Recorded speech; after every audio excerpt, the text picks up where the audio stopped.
Hi there, grief growers, and welcome to a live conversation with myself and with Emma Payne, the founder and CEO of Grief Coach, which is a powerful, fascinating platform that delivers text-based grief support right to your phone. And so it's like having a grief friend in your pocket. I was notified of this invention in about May, June, July of this year, and thought it was such a wonderful idea. So for the next half hour, 40 minutes or so, Emma and I are going to chat about why text-based grief support is so important, the story that got Emma into founding Grief Coach and why she needed that to exist in the world, and also how you can subscribe to Grief Coach and get texts delivered right to your phone if you're grieving, or if you know somebody else who's grieving and would like to support them. There are multiple ways to use this platform.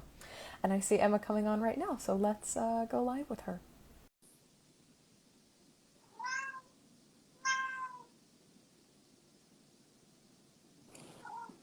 Hooray! Can you hear Hooray! us okay, Emma? I can. Can you hear me? Wonderful, yes, and you might get some meows and some purrs and all these things in the background because We I've just might had a friend jump up on my desk. we might have the same here. There could be purring on both sides, I guess. I love it. Well, I love the addition of pets to any grief environment at all. So I love that we have companions today. Wonderful. Well, welcome. I'd love to know for people who are watching the live broadcast right now, what is the best form of grief support that anybody has ever texted you while you've been grieving? For myself, one of my very favorite lines to text people when they're grieving or to receive as a grieving person is to say, no pressure to respond. That's one of the best ways that people can open up a text when I'm grieving, especially on a grief anniversary like my mom's death anniversary or her birthday or my birthday or something like that, because it frees me from this kind of technological pressure to respond right now. Emma, I wonder if you have any favorite texts that anyone has ever sent you when you're grieving. My favorite definitely was one that my friend sent from a ski hill because his son was wearing my husband's like leather jacket with a big like Ramones insignia and booting down the mountain. And it was just like, hey, we're thinking of him and he's heading down the mountain in the jacket. Just, just an actual story about him and how he was being remembered. I love Made me that. So it's happy. like here's a continuing on, like a Yeah. continuing memory He still happening right matters. now in the Yeah, world. he still matters. We're still thinking about him. Here's what's going on. It's nice. I love that. And I love when people attach pictures too, because that's a whole other level of um, intimacy or grief recognizing that happens in the world when we attach pictures from people. Thank you for sharing that. And for those of you who are just now tuning onto the live, Emma is the founder and CEO of Grief Coach, which is a revolutionary platform that I have just learned about this year that sends text-based grief support right to your phone. And you can get it as a grieving person, but also when you subscribe, you can add up to 4 friends and family members that want to support you. So if you don't have the energy, and many grieving people don't, including myself, to teach people how to support you in grief and loss, Grief Coach will do that and will also remind your friends and family of important days in your grief process. So for the next half hour, 45 minutes or so, we'll chat about what Grief Coach is. But first, I think I'd like to know why Grief Coach, why did you need this to exist in the world? Maybe sharing a bit about your loss story if you'd like to go in that direction, or maybe what inspired you to create Grief Coach, or both. Yeah, sure. They're both intertwined. Like most people who work in our space, there's a sad story. There's a sad story at the beginning. So about 5 years ago now, my friend died. And before he died, he had asked me to speak at his funeral. And, when you're sitting next to someone at the end of their life, you say, yes, of course, anything that you want. But after he died, I was really very anxious about it because he was a best friend and also second cousin of my husband who had died by suicide like a decade prior. So essentially what I'd agreed to do was fly across the country and speak in front of a lot of people I hadn't heard from in a long time. A lot of people that I hadn't heard from. But in the end, I think it was a really pretty amazing final gift from my friend because where I had spent 10 years imagining the reasons that people weren't reaching out to me, instead I spent 72 hours with people going, oh my gosh, Emma, I'm so sorry I didn't reach out back then. I couldn't think what to say. I didn't know anyone who had died before. Then too much time had passed and I felt embarrassed. I'm so ashamed of myself that I didn't reach out to you back then. You know, on my plane ride home, I was like, wow, so I spent 10 years not hearing from people in the way I would have wished, but 100 people spent 10 years feeling like shitty about it. Like Mm-hmm. really feeling Yes. genuinely bad, and that all that opportunity for connection and learning instead became this vacuum. And at that point in my life, I had spent 20 something years building web and mobile communities for lots of different things, engaging young people in voting, suicide prevention. So I used my plane ride home to think like, you know, this is so solvable. This is not rocket science. If people want to support each other when someone dies, we must be able to just use our phones to do that. I mapped the whole thing out in the plane ride, and I fully assumed that by the time I landed at SeaTac, I would get on Wi-Fi and see that it existed already. Isn't that the worst when that happens? You like think of this brilliant idea and you're like, someone's already This thought of is like that. totally amazing. So I start like taxiing into SeaTac and I'm like Googling it, and there's nothing. Like then there weren't even grief apps, or there was no such thing. So at that point, I started hatching my plan to quit my job and build it, and I did. Yes. Well, I love that yours, like so many inventions, has come out of a pain point, something that was frustrating. But it was almost as if you created Grief Coach for grieving people, but more you created it for the people who came to you and heaped their grief guilt on top of you of, I'm so sorry I didn't reach out. I was so embarrassed. I didn't know what to say. I didn't have the words. And then too much time had gone by and I thought it was inappropriate. It reminds me very much of a book called There Is No Good Card for This by Emily Mm-hmm. McDowell and Dr. Kelsey Yes. Crowe. And I love that Dr. Kelsey Crowe is also an expert contributor like myself to your platform because it helps people find the words to Yeah. say when Kelsey was one somebody of, that they love is grieving. exactly. Kelsey was one of the first people I reached out to. She was very gracious. The people, so for example, we'll have someone say, thanks so much for the text you've been sending since my mom died. It's really helping. But I really want to thank you for the ones you've been sending my husband because he's been more patient now and understanding more of what I'm going through. But he is like, oh, thank you so much. I had no idea tomorrow was your mom's birthday. Right. Yes. So it's Yes. like, so my work is not my, you know, people think that it's sad. It's not. It's the opposite because people are so grateful when they're supported. People die. The question is, will they be supported and able to talk about their person and feel love from the people around them, the husbands and friends and colleagues at the time that it's happening so that it can be a supportive experience. So Yes. yes, it's totally for the people around the people because they're the people in the real world that are going to do the hugging and bringing the tea and remembering the birthdays and everything else. Well, and I think you and I existed in similar spaces, and so many grieving people live in this space as well, where the story that we tell ourselves when friends and family stop talking to us about our loss, maybe after the first week or the first month, when the casseroles stop coming, when the flowers stop being delivered, Yeah. that everyone else has moved on, everyone's forgotten about our grief, no one cares about how we're coping, like the rest of the world has gone somewhere else and we are alone in our little grief caves by ourselves when in fact the Little grief story caves. that yeah this is a metaphor that one of my clients used. She's like, I'm still in the cave, the rest of the world is out there, but I'm stuck in this grief cave. But that's the story that so many grieving people tell themselves is nobody gives a crap about me, nobody cares, etc., when in reality the story that all of our companioners or witnesses or friends and family members or coworkers are telling themselves is, I don't know what the hell to do with this. I don't Yeah. know how to respond beyond the flowers, the casserole, maybe Yeah. doing carpool for 2 weeks because they have to do funeral arranging. They don't know what to do with that. And this offers people the power to shift that story, not only as grieving people, oh, my friends and family actually do support me, but for the people surrounding a grieving person is, oh, I actually know what to say. I know what to do with this, even if the thing I'm doing is patience, Yeah. People sitting there are, and listening differently. yeah, this is my inbox every day. So I've been doing this full time now for 2.5 years. Every single day, I see that people, most of us have someone who wants to help, but that person really truly doesn't know how. And when we give them that little bit of coaching and confidence, they're so relieved and like it's, oh, wait, it's not my job to cheer them up and make them feel better. Nope, it's not. Try these different pearls of wisdom instead. And people are so grateful for it.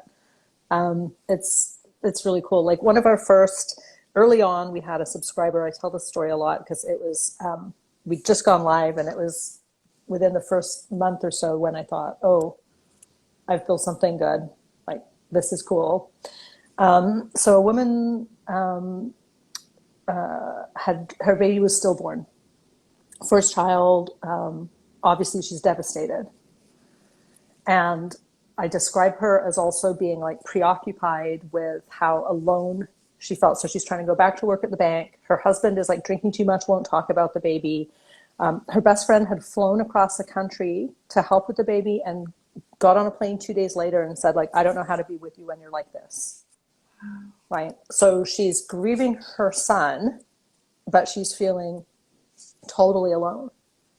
So she bought herself a grief coach subscription, and she starts getting texts specifically for stillbirth, for losing a child to stillbirth. And she adds in her husband and the friend that got on the plane. And 2 days later, we got a text from the friend who said, I don't know who left. And she just said, thank you so much for understanding. This is hard for me too. I don't know what to do. And so then we spent a year helping her know what to do. And I feel like that friendship, that relationship is never going anywhere, right? Like it's just really, really beautiful. And we have to come in on the side of the supporters who want to help and don't know how. Like, I have a pet peeve around all the top 10 things not to say and do lists. Like, we're not doing anyone any favors if we scare people that they're going to somehow say the wrong thing, do the wrong thing, and do damage, right? So we're on the side of the supporters. It's okay. No one's taught you this. Here are some suggestions. Thanks for being willing to support your friend. And then they just feel relieved and not shamed about it. Yes, and it takes it from this position of negativity of like, don't say this, and then crickets on what to actually do, but actually offers them something to do, and then also says thank you for trying, thank you for supporting. And it's hard to hear. Admittedly, I'm going to admit some of my humanness here. It's hard to hear because I think I was so angry after the death of my mother that not nobody, most people didn't know what to do with me. They didn't. They got on planes and flew away saying, I don't know how to be with you when you're grieving, metaphorically and actually. And I was angry because I was like, look it up. Like, there's so many resources for this. I'm not going to teach you. And there is a great burden that falls upon grievers so many times to grieve. While we're grieving, we have to teach other people what to do with our grief. And that's one of the biggest pain points I hear from so many of my clients is, I feel like I've been abandoned by my friends, my coworkers won't talk to me, my spouse is distant, all these other things. People won't even make eye contact. They're crossing the street when they see me, all of that. Right.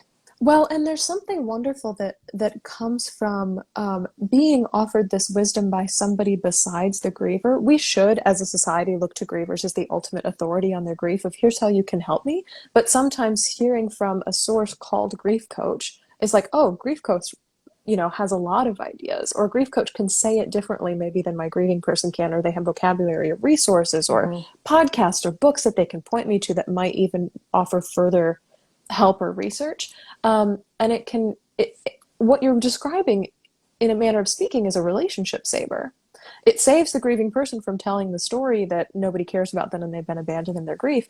And it saves people who are supporting them on the other side from feeling helpless or hopeless or not being able to actually contribute in a way. And I see in the comments, I'm not sure how to pronounce their name, Durandi W. Dean says, yes, I'm so afraid of saying and doing the wrong things and causing her more pain. So I wonder if you can speak to that directly, is what about this fear of causing my grieving person more pain? Is that legitimate or not? I love the question, and thanks for asking it. And I also love what you just said about the relationship saver. I mean, that's a big claim, but we see it all the time. Because a lot of relationships fracture, right? After a death, and they don't come back, because if a person feels truly abandoned, it's tough to recover a relationship after that. I think the answer to the question is, if you're present and listening, you actually don't need to worry about what you're saying or not saying. It's about, you can even say, I have no idea what you're going through or what to say, but I'm here next to you. Can I make you a cup of tea? Like accompanying the grief as opposed to trying to cure it, solve it, cheer the person up, I think is the wisest. And also just talk about the person almost as you would have before. Oh, I love that sweater that he wore all the time, or, just talk about the person. You're not going to suddenly make your friend think about her dead husband or mother. She's already thinking about it all the time. So when you give her a voice to it or share a funny memory, it's a relief, right? People go, oh, my person still matters. They're remembered and we can talk about them. And that feels more, I think, natural and like even sort of fun. Yes. Well, and when I speak to people, I'm writing a book on this right now, so I love that like your work exists in the I'm writing a book on what to say to comfort people who are grieving, because this is the number one question that I get asked, even though my position in the world is guiding people who are grieving. It's the friends and family of grievers, and then even grievers themselves were like, what do I say? So when it comes to grief and loss, we are all at a loss for words, which is wild, even though many of us have experienced loss ourselves. And I often reframe it as, you as a person comforting people who are grieving are not required to put on the cape and fly into the room and save everybody from the burning building. It's literally to open up little doorways where your person's grief is allowed. Yes. And so that's well put. your mom's death anniversary is coming up. I remember she would always make cookies this time of year. Do you still have that recipe, or is that something we'd like to do together? Or I did an interview a few weeks ago where we talked about flowers and grief. My mom's favorites are Queen Anne's lace, and I still have friends who will text me pictures when they see Queen Anne's lace growing on the side of the road. And it's just like these small things of like, look, I'm offering you a doorway as opposed to saving you from your pain, because we're not capable of that as other people. And that can imply too that a grieving person's pain is bad or unwanted. Exactly. When in reality, it's kind of the best response you can have to grief. Yeah, pain is not the best, but like the proper response to losing somebody that you love is to be in a great amount of pain. Yeah, we have a text that says something to the effect of, if your friend cries, consider it a compliment. Like, because people say, oh, I don't want to say the wrong thing. What if I make her cry? If she's crying, then she's healing. She is experiencing what it is to lose someone that you love. And the sadness is not the enemy, right? Pain and sadness are what comes from loving people and losing them. It's okay. It's okay. Yes. And tears are not a sign that something is wrong. Oftentimes, it takes a lot for me to cry in front of people. And so to do that means I greatly trust you with my pain and with my grief. And so it's almost a badge of honor. Almost like we should have like little Girl Scout badges where it's like you get a patch for like cried with my person. Yes, but I love that notion of like, consider it a compliment, because I tell so many of my clients who have been abandoned by friends and family or are telling themselves this story that it's a great privilege to be friends with a griever, because they are showing you pieces of humanity that most of the world does not have on display all the time. And so if people treat you like your grief is a burden, or you're too much, or you're too sad, or you're too loud, or you're too much in pain, or you're not religious enough, or you're not happy enough, or all these other stories that institutions and people tell us sometimes. You're not getting over it. You're not back at work soon enough. You're not productive enough, whatever it may be. I was like, that is not a person who considers your friendship a privilege and your grief a privilege.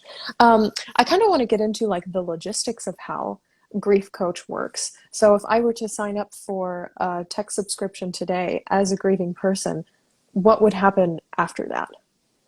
Yep. It takes about 5 minutes to sign up online. You fill a form in and share as much as you're comfortable. If you want to just share your name and number, you can still get a full year of support. If you choose to share the name of the person who died, how they died, the date they died, then you will also get messages around those things. So you sign up in 5 minutes and your texts start instantly. It's not an app. There's nothing to download or install. It's very, very, very simple. or at least for the user, it's simple. On the back end, there's all kinds of stuff going on. We have, I think, 53 different relationships that apply 3 different ways. So the relationship of the grieving person to the deceased, the grieving person to the supporter to the deceased. So we have messages about, sibling loss, colleagues and managers, grandparents. So if you've lost your grandmother to COVID, then you'll have one set of messages, as opposed to if your child was stillborn or your brother was in a car accident and so on. I've been thinking a lot about wisdom. So, we're always talking about like data transfer and bit rate. Like we're really, really good at transferring data. And we hear a lot about transferring knowledge. Like if you're starting a new job, then someone has to transfer the knowledge to you so that you can do that job. Mm-hmm. And I think that grief coach is this really cool, practical way of imparting wisdom over time. It's digestible nuggets of wisdom from lots of people with lots of deep, deep, deep expertise, but it just comes into your phone, right? As a text a couple times a week, just for you. It feels private, it's personal. And I think that people like build a wisdom, build their grief muscle over time with the text that they get. But it's super, you can stop and start anytime just by texting back, stop and start. You can change your supporters whenever you want. It's really very simple. I love that because the last thing grieving people need is anything else that's complicated. Grief is complicated enough, and so the fact that you sign up on the website for people who are watching this video can go to grief.coach/Shelby Forsythia, and there's a link in my bio. So if you want to leave us and then come back, you can certainly do that. You literally sign up in less than 5 minutes, and the fact that it's tailored to your loss, you can turn as many knobs and gears as you'd like to in order to customize the kind of support you receive is pretty remarkable to me, because grief support can either feel very generic or very specific. Mm-hmm. And the fact that you can kind of get a mixture of both is lovely. Mm-hmm. And then the consistency of it, you talk about building a grief muscle. It's kind of like, if I go to a workshop once, or if I go for a run once, or if I clean my house once, it'll be nice. I'll have run once, I'll have learned something once, I will have vacuumed once. But the consistency of it, or the practice of A, grieving as a grieving person, or B, helping someone grieve, doesn't grow. You don't get any better at it over time, or it doesn't change or alchemize your relationship to grief as it goes. But the fact that you're learning these tiny tidbits, you get texts a few times a week, and you flex that grief muscle every time you receive one. It's like, now I'm becoming a better griever, or a better support to people who are grieving. And then you can turn around when you have your own loss experiences and get your own kind of support there too. Yeah, it's you have a really good way of capturing what we do. I feel like I should be like taking notes and turning this into our own language. But yes, it is like running or cleaning your house. I mean, it's not a thing that someone experiences and then it's over, or you send the flowers and then it's solved. And the thing is, we know that's true. No one actually feels that good when they spend $200 on a bouquet of flowers that get sent to someone's house. You don't think, oh yes, now I've really helped. So it's like deep down we know that it lasts longer and requires more of us than sending the flowers or dropping off the casseroles. So it is that like small things over time. There's a wonderful text that we have in our system, which is inspired by Kelsey, who you mentioned earlier, who wrote the There Is No Good Card for This. And it says, think about what you can do easily. If you live nearby, then can you be the person that's going to just pull the bins out on a garbage pickup day? Or if you like animals, can you be the person that's walking the dog? Or if you like cooking, do the cooking. Pick the thing that's easy and natural for you to do, so that you will actually do it repeatedly over time, as opposed to some big thing that's going to happen once, or it's going to be so awkward and difficult for you that you resist trying to do it again. And I think that's really good advice. Just what's the thing? What's easy, and do that. I tell people sometimes who are supporting people who are grieving, I'm like, what's your weird party trick? Like, what's a thing that you weirdly enjoy doing that a lot of people don't enjoy doing? And I had a very dear friend go through a breakup about 2.5 years ago. And she texted me because she knew about my weird party trick. And she said she was cohabitating with this person. And she said, we're parting ways, so I need to find a new place to live ASAP. I know how much you like looking at real estate advertisements. Can you help me find a new apartment? Because that administrative kind of work is something that is not fun for her brain. It's not a thing that she enjoys doing, especially in the aftermath of a breakup. And I said, "Oh my gosh, absolutely!" And so within the course of the weekend, I sent her 10 places to look at. And it's like, what's your weird party trick? And so some people really enjoy making phone calls. Some people are great on the phone. I have this tip in my book, Your Grief Your Way, about collecting all of your dead person's mail if you are still living in the house where they receive mail. So like the death of a spouse, the death of a parent, the death of a sibling, or the death of a child, and you're still receiving mail for that person, it's very triggering to go to the mailbox. And so collect all the mail you receive, junk mail, magazines, bills, what have you, for a whole month. Put it in a pile, and then if you can, Google the phone numbers for these companies of their support lines, and then get a friend to call these places for you and let them know this person is deceased, so please stop sending mail. And it releases you from that burden of having to make all those calls yourself, especially if you have a friend who loves being on the phone, which I am that friend if anyone needs that task done. I love talking on the phone. I'll sit on hold for 3 hours. I don't care. And I hate that. but just like having, like, what's your weird party trick? What's a thing that you don't mind doing that bothers or frustrates other people, or something that time seems to stop when you do it? So something like cooking, or something like being with animals, or what's easy, what fits into your schedule.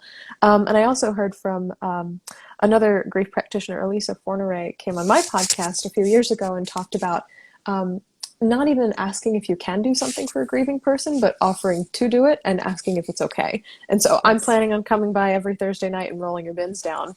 Is that okay with you? Do you already have somebody else to do it? If not, I'd love to take that on for you. So not even necessarily asking for a job to do. So not putting that on the grieving person, but saying, here's what I'm planning. Do you want me to stop? Yeah, I think It's kind of like a role reversal a little bit. yeah, I think that's exactly right. Alica has like so much awesome wisdom as well, and it's amazing having her.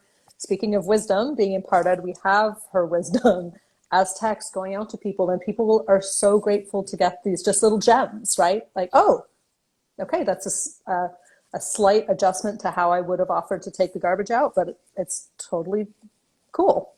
Yes. And there's like one that says, instead of asking, how's it going? Say, how's it going today? How are you feeling Yeah. today? Not how you feeling or how you're doing. And just small adjustments like that, imparted over time. People are very grateful to get them. Yes. And it really narrows down. It's almost like taking a filer to like your nails, or like sander to a cabinet or something. It's like you kind of got the gist of where we're going, and now we're just gonna smooth off the rough edges, or specify it to such a point that it really feels customized for grieving people. It's not how are you doing? That's a large abstract question. It's like, how are you doing today? Or even, Yeah. how are you doing in this moment? Or Yeah. how does your heart feel right now? Or something like that. Yeah. Something that It's a feels like an wonderful actual thing. question, right? Not just a, how's it going? That makes the grieving person pretty much inevitably say, fine, I'm fine, or I'm Yes. okay. Because why would I want to A, let you know all the details, or B, try and come up with an answer that describes everything I've been going through right now? Because that's a lot of mental exhaustion to do as a part of that. So I wonder, I'm curious about some of the other testimonials that you've received from people using Grief Coach. So I wonder if you have another one related to a grieving person getting a good experience out of it, but then also somebody supporting them, or a whole team Yeah, supporting them. we have lots, and we actually just ran our very first survey last week for a hospice client in Ohio, where we did a whole surveyed all the people that hospice has been supporting with text support. Like, so here's a story that I always remember. So a woman's daughter had died by suicide, and she was in like her early 20s. And the girlfriends had all been friends forever, right? They all grew up together and raised their kids together. And the girlfriends were just freaking out, like, what do we do for our friend here? She won't get out of bed, right?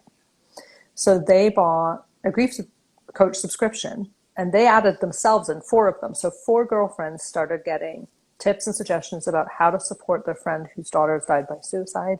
They never even added the mom in. She never even knew about it. I thought that was like a really beautiful use of the text. This was like, what are we going to do to educate ourselves so that we can help our friend who is devastated? So that was like one example that I really like. Another cool story was a woman named Julie. Her dad died, and she and her sister wanted suggestions for how to support their mom, who was like 3,000 miles away. And they started getting the texts, and they told their mom about it. They originally weren't sure if she would want to do it because she didn't really text very much. She was, in her 80s. And the mom said, no, sign me up. So they add in their mom. And then every time a text came into her mom, she would pick the phone up and call one of her daughters and say, I just got this text from Grief Coach. Here's my response. Basically, it became her way to talk about grief. It was like her door opener, because before that, they weren't talking about it, right? So, I got this suggestion. It made me think about this, and that became their way of talking with each other about the man they were all missing. It's their dad and their husband. We have, like, we as a teenager, Renee, whose mom died early in the pandemic, and she said that she's like, I don't even use the web. It's totally overwhelming. It's just all this generic stuff and teardrop graphics. Yes, or rainbows. And I'm like, I don't know if I want either of these things. And she said that for her, the text felt so private just for her. She's like, I read them after 3rd period. I haven't deleted any of them, and I never will. Like, this is my support for me about my mom, and this is how I can, like, be in my space and give my grief the attention that it needs. I thought that was really cool. We get really, people say that the texts are like little hugs. We hear that quite a bit. Like, my job is amazing. I have like the best job in the world. I love it. And they are these great door openers. They're almost like there's kind of a trend going on right now that I keep getting targeted for on Instagram, which is so funny. But these card collections, like We're Not Really Strangers, or The Real Talk, or things like that, where it's these tabletop cards, but they're deep questions. It's, what's one thing in me that you wish you could save me from, or what's something you admire about me but you've never said out loud. And they're these little door openers that offer opportunities for conversation, and even for people who aren't very tech savvy, it's like, I'm going to turn this text to a phone call, which turns into a conversation, which turns into continuing to remember, continuing bonds across time. And so there's something remarkable that happens when you can create doorways for people to walk through. And I love 2 things I wish I had in the aftermath of my mom's death. I wanted grief support that was easy, and I wanted grief support that was short. Like, I couldn't take in a lot of information all at one time. I couldn't read at all. Like, when my husband died, I could not read. So the idea that with people that I would like have scoured the internet and found the appropriate articles, I mean, there's no way. Yes. So I agree. Like, short, and like, easy and accessible. I mean, that's why I built it as a text platform. It's meant to be the most scalable, accessible, affordable way to give people a lot of support for a long time. And, all those stories are about people in the real world helping each other in the real world. Yes. Like, we're using technology to text people, but the idea is for actual connection and support. And I think that that's the only way that we're ever going to make sure that no one has to grieve alone, right? There's never going to be enough therapists. And even if there were, most people can't afford it, or access it, or they're not comfortable with it. And there's never going to be enough support groups. And even if there were, people like Renee, my teenager that I shared the story with, doesn't want to sit with strangers and talk about her feelings, nor does it exist in every small town. I mean, but I have not yet heard one single person say that they don't want the people around them to understand a bit more of what they're going through. And that's scalable. Yes. Like, equipping the people that love us with the wisdom is scalable, and it repeats. It's like, as you said before, then they know it for the next time and the next time. It's just building a muscle. Yeah, if you have a phone in your pocket, you can receive grief texts. No internet required, even It's no so computer, no simple. fancy schmancy. If you have a phone in your pocket, you can receive grief texts, and that's pretty revolutionary. And just to be clear, I picked up on this in one of your stories. You can use this as a grieving person, or you can sign up as a supporter of somebody who's grieving without having to sign up a griever also. Yep, the griever doesn't have to be in. So That's amazing. we have some people use it that way. We have gift subscriptions now. So you can also just buy one for someone instead of the bouquet of flowers. And they will then get a message saying, Shelby's bought this for you. No rush, but when you're ready, you can sign up and here's how. So that's a nice model that we've started doing. Yeah. Yes. Yeah. So grief growers, if you have somebody in your life who's grieving and you don't know what to get them as a gift or as a token of I see you, this matters, this is important, gift subscription to Yeah, a grief coach is phenomenal. I heard from a guy in Maine who said that this has become his go-to gift, and he's a practical guy. And I think the first time it was his aunt who he was trying to get something for, and he was kind of thought, well, I'll try it and see, and she had just like this really positive experience with it. So now that's what he does. He's like, I feel actually helpful when I do that. Yes. And thoughtful. Like, I understand that grief is really difficult, and here's some support that you can use in the way that you want all year long. It just feels helpful and thoughtful as a gift, I think. I think so too. And then going back to that consistency or the fact that the subscription that you pay for lasts for a year, it continues after the first wave. It sticks with you through the second wave and the third wave and the 27th wave and the 40th wave and all the other times that grief's going to come along and punch you in the face. We or just just had be our hard. It's something that companions you for that long. Yeah, we just had our first third year renewal, which is amazing because we've only been live that long. And I decided to reach out to the woman who was renewing for her third year, Wow. and see if she'd be open to chatting with me because I just, was curious. And her name is Anne, and she shared her story, and it was so amazing. So she grew up living on top of a funeral home. Her dad was a funeral director in rural Pennsylvania, and her mom was a hospice nurse. Wow. And then her sister died in her 20s. And she said, I knew what kind of grief support was available in my small town. I saw the brochures and the flyers that my dad put into people's mailboxes, and I knew that wasn't for me, but I also knew I really needed something. So she found us on Instagram, and like 3 years ago, and has been getting our texts ever since. And she said they're just have, for her, been perfect. And her sister's friend is also in the subscription, and each year when they renew, she wants to renew, and it's feels like the right thing for her. She said that early on we sent her a video of a talk by Nora McInerney. And so she had never heard of Nora's grief work, and so she went out and bought her book. And then now when she writes other books, it introduces her to sources and wisdom that she didn't know about otherwise. That was another cool story. I love that. Well, and we just got a text from Peter Melton 21, also our question that said, just to be clear, there are 4 people that you can add on as supporters if you're a grieving person, and just want to confirm that that's correct. And that is the Absolutely magic of can. what we do. I think that's the most important thing about grief coach subscriptions. You don't have Yes. to. I mean, you don't have to. Some people just get their own messages, but all included, you can add in 4 people who will all get their own messages about how to help you. Yes, and the support does not have to end after the first year.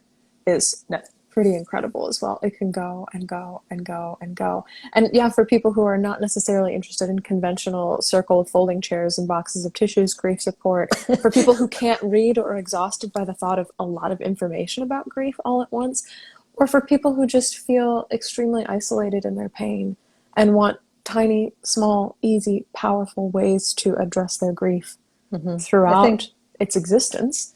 I mean, grief coach, I don't know that I can think of anything better, honestly. Thank you.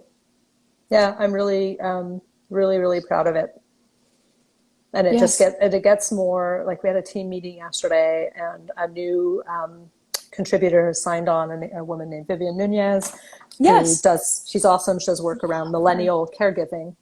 So now we're crafting messages with her wisdom about if you were the caregiver to this person who you've now lost. And each time we add more wisdom in, it gets more beautiful, and I feel even more proud of it.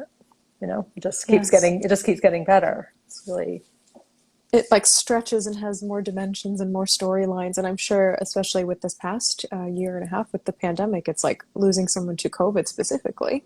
yep. There So we has to be added, specific support for that now too. yeah, I mean, so last March we added COVID as a cause of death. Never in a million years did I imagine having to add a cause of death. We worked with the grief services team at Virginia Mason, who was having early experience with COVID losses. And I actually I love our COVID series because there's so much stigma, frustration, anger. There's a lot of things associated with those deaths, and it's nice to be able to at least name them for people. And yeah, we've just added a series for veterans when someone who served in the military has died. We've added a series for clinicians, working with Megan Devine, who has the most beautiful language and words for people that work in healthcare and see death, all the time. And how do we tend to their experience, and what are the things that we can say there that are healing and normalizing?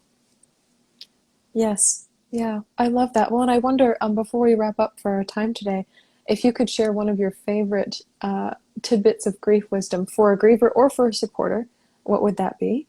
And then I'll share one as well, and then we'll let people know where they can subscribe to Grief Coach. Mine is to say their name.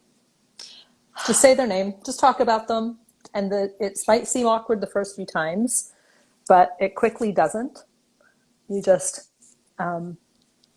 talk about your mom and the flowers that she loved, and what was your favorite birthday party that she had for you, and da da da. And we can just keep our relationships do not end when the person that we love dies. They change, but we still have a relationship with them, and we can still talk about them. And just using their name is 99 times out of 100 a really good way to go.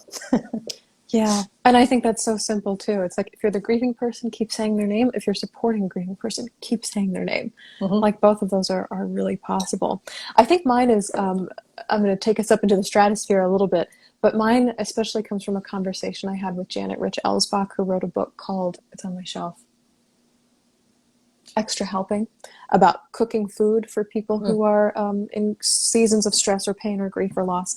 And she and I both talked about the art of receiving, because we very much live in a society of give, give, give, output, output, output. And grief is a time when you are forced to receive. You're receiving memories, you're receiving people, you're receiving food, you're receiving support. But also, if you're supporting a grieving person, being willing to receive their pain and their stories and their memories and all these things like that. And so being willing to sit with that, as opposed to constantly pushing something out of you, to allow things to come in and to receive them, is a really neat way to reframe the experience of grieving, but then supporting or sitting with somebody who's in grief as well. Yeah, that's really nice. Thank you so much. And thank you for joining me here today for our live call. Your very first inaugural Instagram My very Live. first Instagram Live. I hope there are many more to come, because this is such a delight and we received some wonderful questions throughout. Grief Growers, I'm going to do my damnedest to download this so that it's available both here and on YouTube for future viewing if you'd like to see it again, or to share this with friends and family who are grieving. If you'd like to sign up for a Grief Coach subscription as a grieving person or as somebody who's supporting a grieving person, you can go to the link in my bio here on Instagram, or grief.coach/Shelby Forsythia. And also, if you're listening to my new podcast, Grief Book Roundup, you'll hear a little blurb at the beginning about Grief Coach as well, if you'd like to know more about its service. But you'll see texts that were thoughtfully, helpfully curated by myself on there, as Emma so kindly asked me to do. And then you'll receive wisdom from other grief practitioners as well, including Vivian Nunez, including Alica Forneret, including Megan Devine, and including Emma Payne, CEO and founder of Grief Coach. So thank you so much for your time today and for sharing your wisdom and your lost story with us. We so appreciate what you have made in the world. Thank you so much. Thank you. And we'll talk to everyone later. Bye-bye.